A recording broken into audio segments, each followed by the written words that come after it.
Yeah, exactly. People went from saying it was a really sexist show to being like the most, you know, I mean, the feminism on the show is just brilliant. I think the fact that, you know, we're kind of catering to the Tudor times, the War of the Roses, which is when it's loosely based on, and so you have to implement those kind of like social boundaries and the patriarchy, but the thing about this show is just the women are constantly breaking out of whatever boundaries are set upon them, and that's what makes it the feminist show that it is.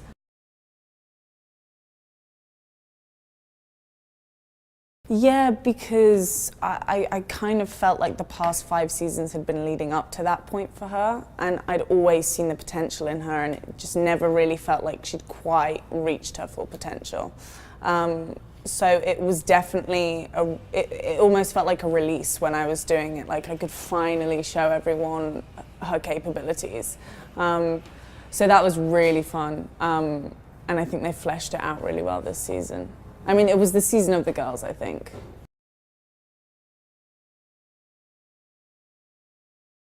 I didn't always know. I just kind of felt it at the back of my mind, because I thought if she gets killed off, like, what's really been the point in her?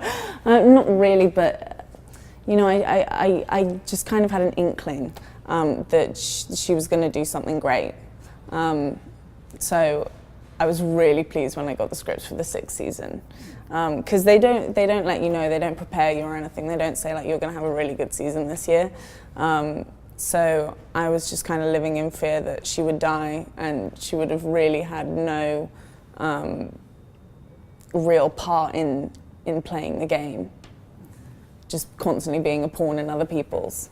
So it was nice to see her become a player.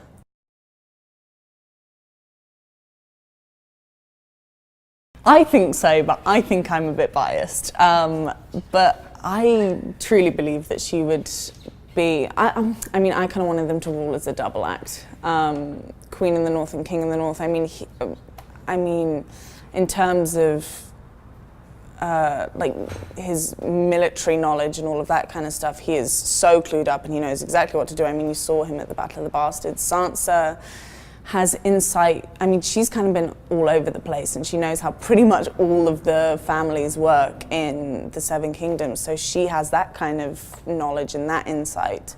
And so I always thought that the two of them together would be a wonderful team. I don't think Jon is capable of ruling on her own, and I'm not really sure that Sansa's capable of ruling on her own. I think together they'd be the strongest. But that's the case with all of the Starks.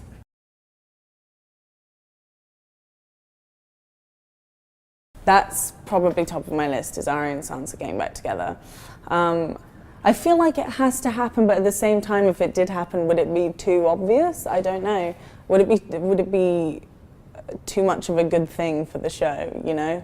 Game of Thrones is, nothing that satisfactory happens on the show, because that's Game of Thrones and we want it to be kind of dark and depressing, and that's what makes it amazing.